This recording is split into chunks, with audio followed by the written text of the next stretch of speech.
Monsieur le Président. Chers collègues, l'Union européenne est d'abord et avant tout une union de valeurs, une communauté de valeurs centrée sur l'égale dignité de chaque personne humaine.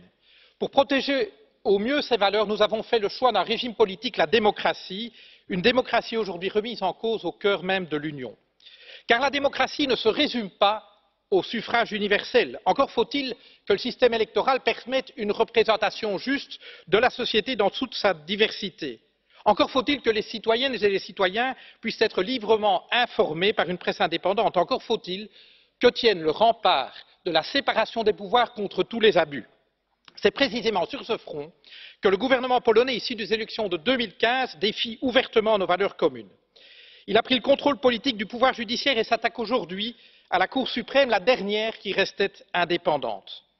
Nous saluons l'action entreprise par la Commission, qui n'a pas hésité à déclencher la procédure de protection de l'état de droit à l'encontre de la Pologne. Mais nous devons reconnaître qu'à ce jour, les résultats sont maigres et que l'essentiel des mesures incriminées reste en place. Le gouvernement polonais sait aussi qu'il peut compter sur ses alliés au Conseil, en particulier la Hongrie de M. Orbán.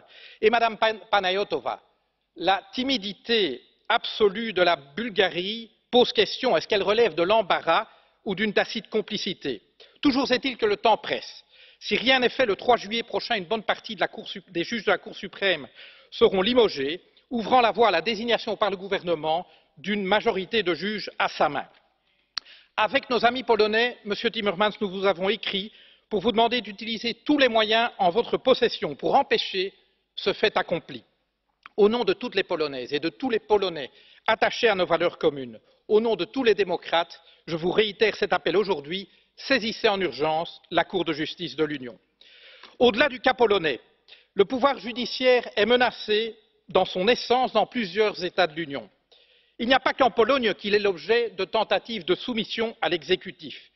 Et une justice soumise ouvre la voie à tous les abus de pouvoir.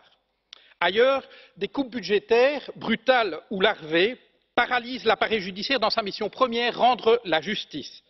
Est-il encore question de justice lorsque des années s'écoulent entre un crime ou un délit et sa sanction? Est-il encore question de justice lorsque des citoyens ne se tournent plus vers la justice pour des raisons financières?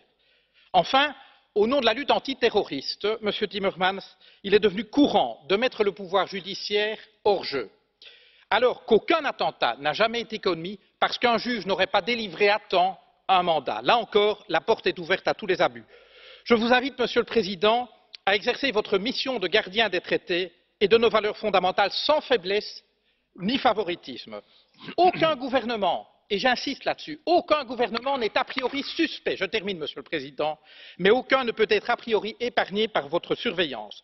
Ce qui se joue ici est un élément fondamental de nos démocraties et vous le dites vous-même, la démocratie n'est jamais un acquis irréversible. Je vous remercie.